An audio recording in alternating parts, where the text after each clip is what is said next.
Hace 5 años, más o menos, me pasó una cosa que recuerdo con bastante claridad, ¿no? Que me impactó, aunque aparentemente es algo sin demasiada importancia. Yo estaba en mi consulta en Integra, era el primer invierno que pasábamos allí en nuestro nuevo centro de psicología. Y bueno, era un invierno súper frío.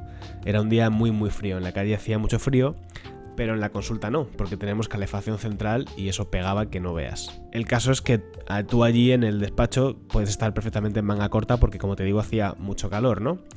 Y recuerdo que llegó un paciente, un chico nuevo, que yo iba a tener la primera sesión con él, y llegó de la calle súper abrigado. Pues imagínate, ¿no? Con un montón de capas, el abrigo y demás. Y entonces yo salí a buscarle a la sala de espera y me fijé que no se había quitado ni una prenda, que seguía con todo puesto, ¿no?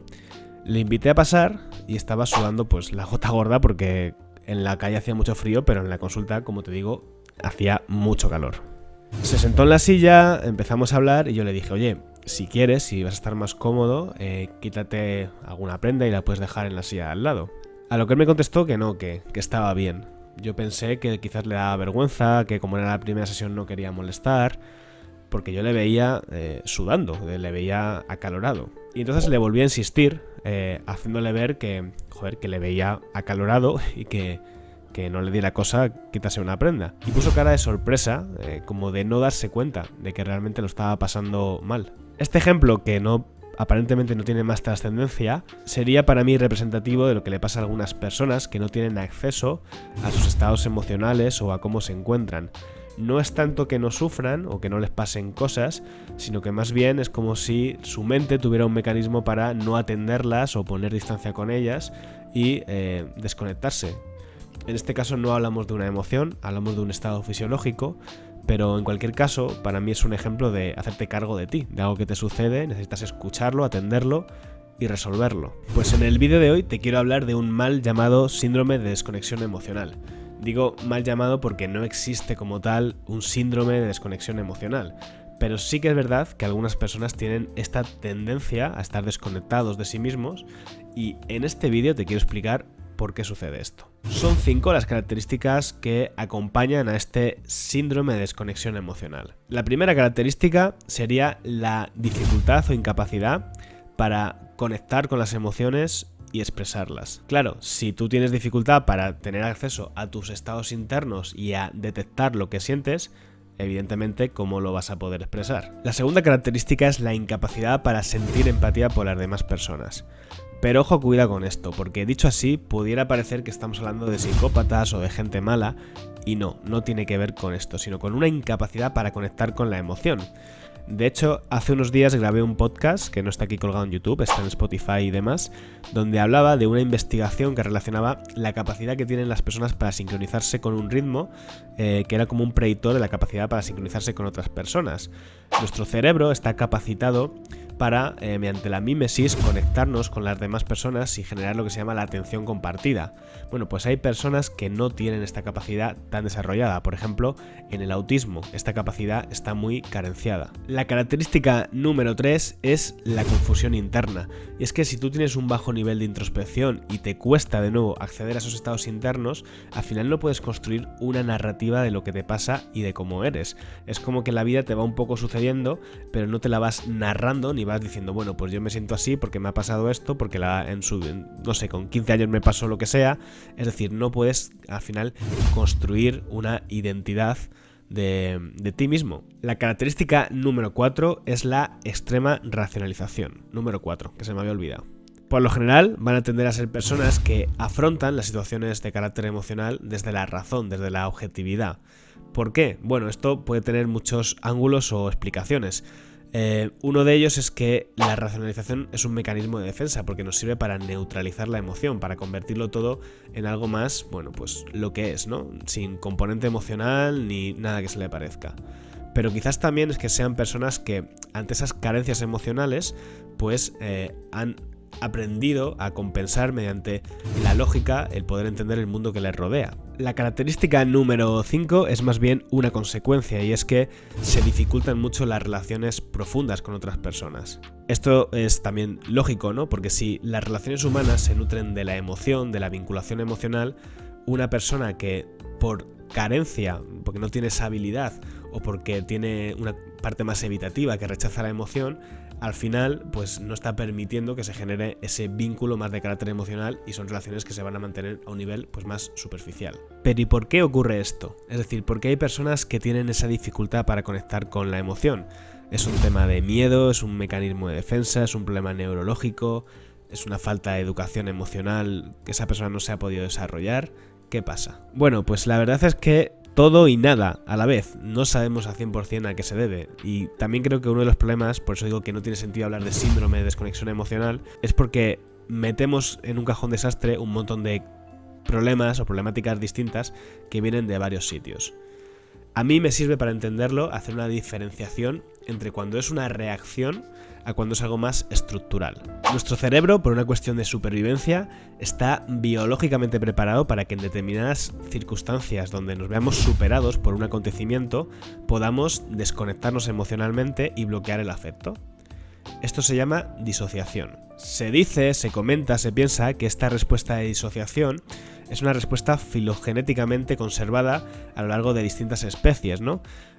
Por ejemplo, pues algunas especies tenían la conducta de hacerse los muertos o las muertas tal cual, es decir, como que su cuerpo se desconectaba y realmente incluso dejaban, creo que, de respirar momentáneamente para que sus presas no se las comieran y pensaran que si estaban muertas ahí tiradas es porque estaban envenenadas o habían muerto de una forma no natural. Los animales cazadores no comen alimentos que no hayan cazado por ellos mismos. Sea como fuere, lo cierto es que es verdad que nuestro cerebro tiene la capacidad de generar esa desconexión.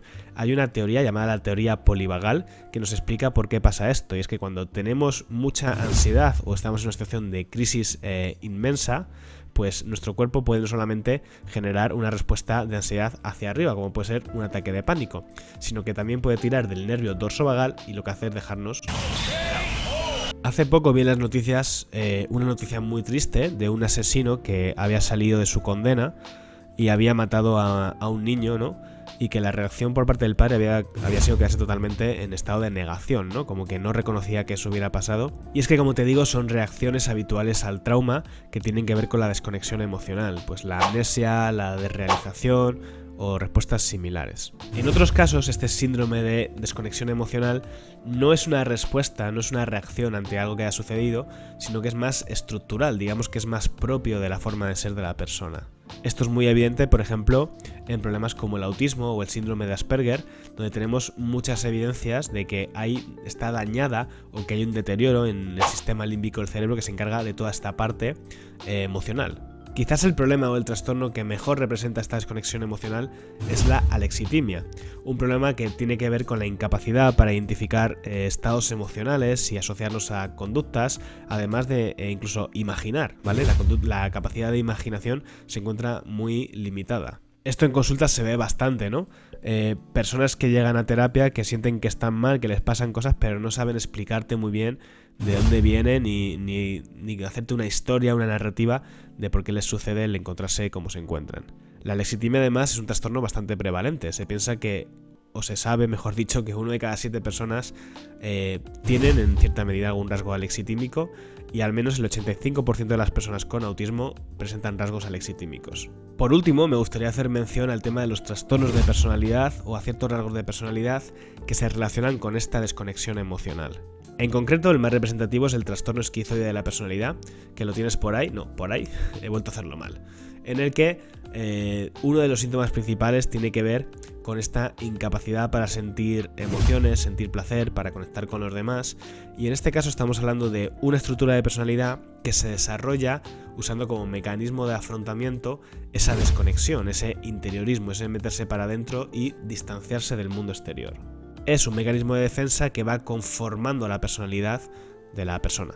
En otros tipos de trastornos de personalidad, como puede ser el trastorno evitativo, también se presenta ese distanciamiento de la emoción, pero de una manera más conductual, ¿no? Porque la persona tiene miedo a sentir emociones negativas, o también en el trastorno obsesivo, en el trastorno anancástico de personalidad, pero no es tanto una incapacidad para sentir, sino que más bien la persona evita sentir de manera más o menos deliberada. Lo que está claro es que hay numerosas situaciones y posibilidades en las que nuestro cerebro, nuestra mente, deciden que lo más económico para nosotros es no sentir y dejarnos ahí un poco en modo seta.